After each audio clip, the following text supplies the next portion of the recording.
Let's talk some chess. Hope you've been watching the World Championship, Ding Liren versus Jan Nepomniachtchi. This is Game 6. We had an extremely thrilling ending, which I wanted to show here. Ding is playing with the white pieces, Jan with the black pieces. Ding is actually down a point in the match, so he would need a win here to equalize. And we've been seeing a lot of wins, so if you've been watching, there have been a ton of decisive games. Either way, makes for a really exciting match and just has been amazing viewing. So, quick material check. The material is equal on both sides. We have 5 pawns for white and 5 pawns for black. Black does have the bishop, so Jan has the bishop to Ding's knight. But Ding's pieces are in a better sort of attacking formation. He has this very active rook on the 5th rank.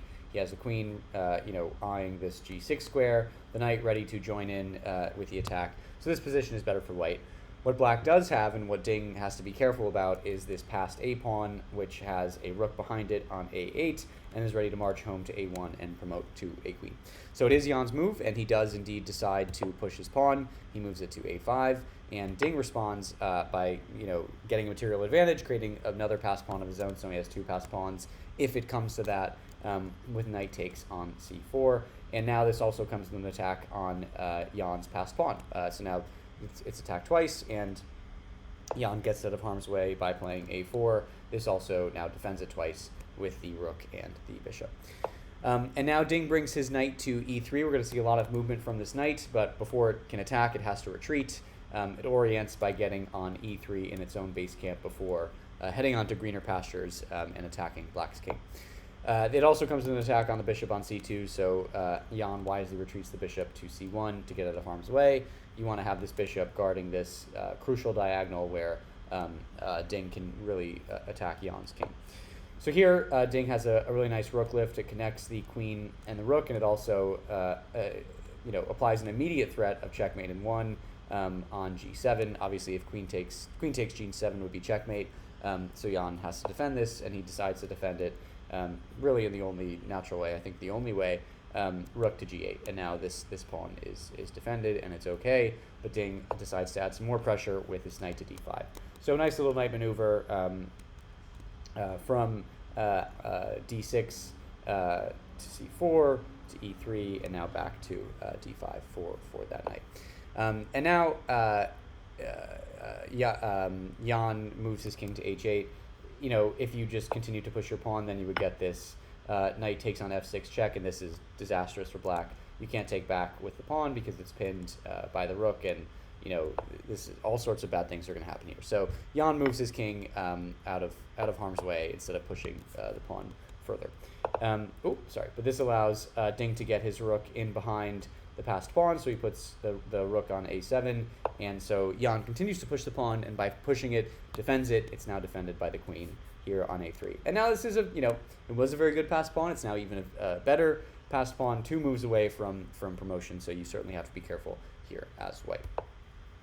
But Ding decides to kind of keep going and jump into it with this knight to e7 move.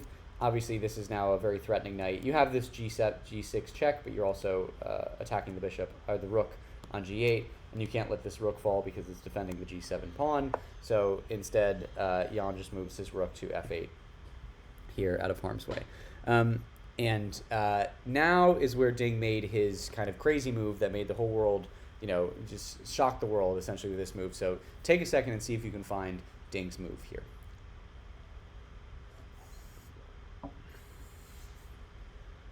Okay, so hopefully you use the hint.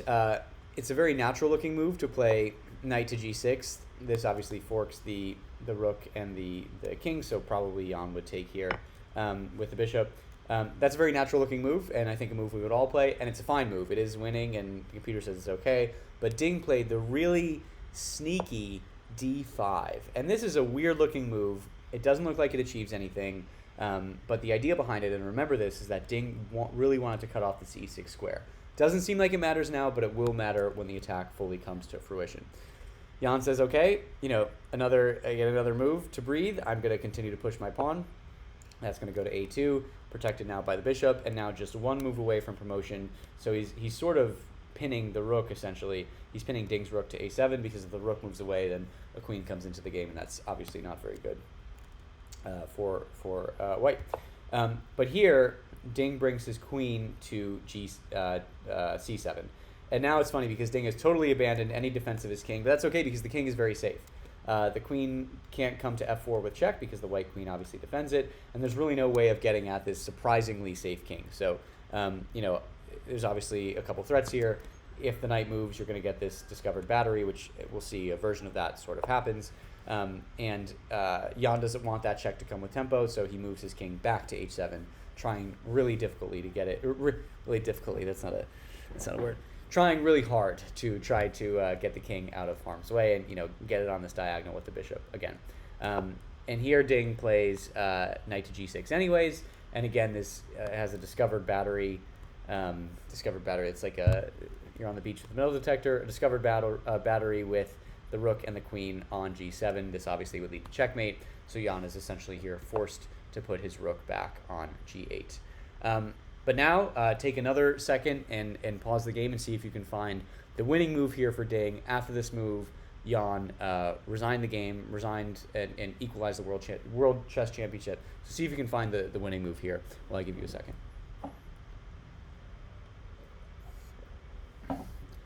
Okay, the winning move, and I'm sure a lot of moves are fine, but this is the one that just ends the game, is queen to f7. And this is a slow but deadly move, and Jan saw the threat, and he said, "Thank you very much, that was a great game. I resign, and we'll play again tomorrow." So what's going on here? It doesn't really, I think for many of us watching, it's like, what is this move? What is Ding threatening? Why did Jan resign? But let's see if we can find a move for black. I think the most natural move, and I think indeed the computer says the best move, is to promote to a queen, and then this obviously would force this rook takes on a1. And now it's kind of tough to find a move for black. The computer recommends giving all your pieces away with queen to f4, and then the knight would take. But let's assume we don't want that. Maybe another move is queen to c2, so this unpins the bishop from the queen, but it still protects the bishop. So maybe that move looks like it makes sense. But then this is met with the really nasty queen sacrifice. Queen takes on g8 with check. And you have no choice here but to accept the sacrifice. Obviously, the king can't move anywhere, so you take the queen, and then you get this rook to a8 check. And now the game is essentially over. If you try to run to the h-file, king to h7, you get rook to h8, and this is checkmate because the rook is protected by the knight and covers these two squares. And then, even more importantly, if the king tries to run to f7, you get this rook to f8, and this is also checkmate. And guess what? It's because of this pawn on d5 cutting off this e6 square. So the rook is checking the king, the knight is protecting the rook, these squares are covered by the pawns, this square is covered by the knight, these squares are covered by the rook, and this d5 pawn, this little d5 pawn, is covering e6. So really, really cool when you see the end result of Ding's plan. This obviously wasn't played out on the board, but you see the end result of Ding's plan from this really sneaky d5 move. When it didn't seem like it mattered, he was really creating this mating net so Jan's king could not escape. I don't know what just happened with my camera, but anyways, let me see if I can get it back on. A move so good that, okay, there we go, I'm back. So awesome move, awesome game. I recommend you watch the rest of this World Championship. It's been totally amazing, and both players have been at the top of their game and had some really exciting finishes. So give it a watch. Thanks for watching this video. Drop a like and a subscribe if you enjoyed it, and we'll see you next time.